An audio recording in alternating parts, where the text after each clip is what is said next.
Hey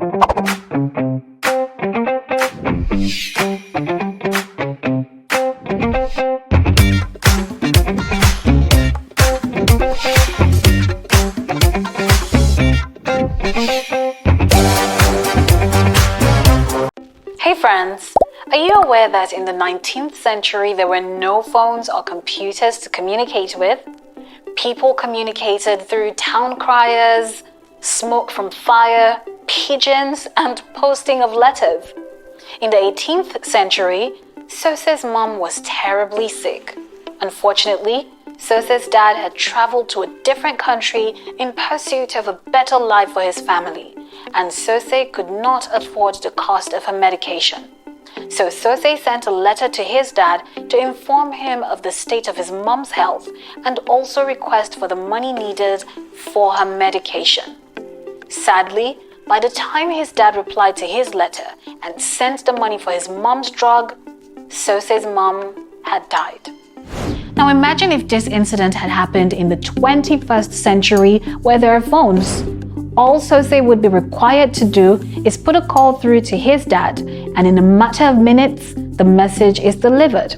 His mom's medication is purchased, and she is saved from the cruel hands of death.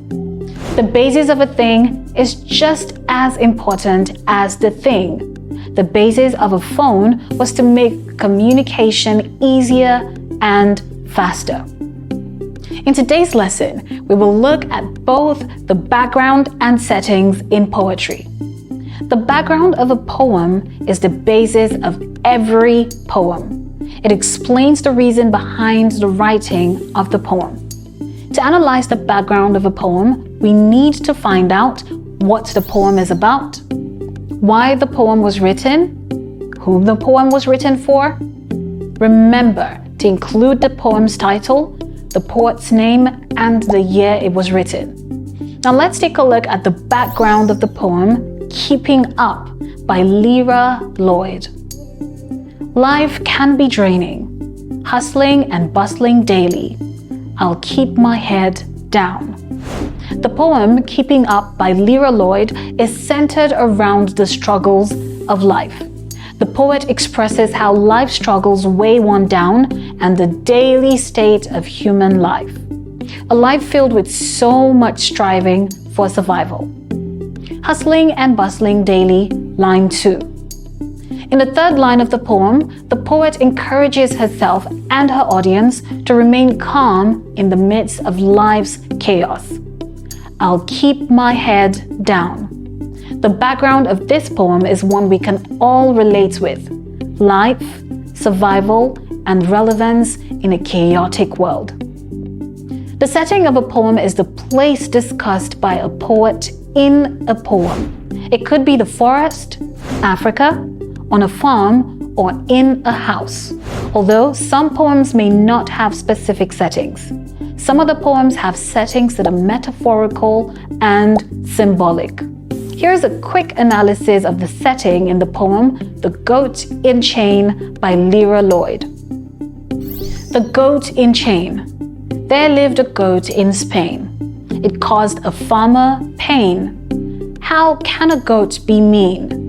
To damage the farmer's glean. Now it's captured in a chain.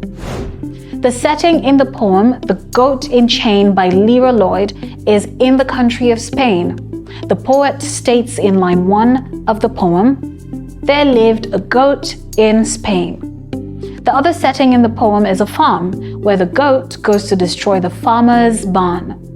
It caused a farmer pain. How can a goat be mean? To damage the farmer's glean.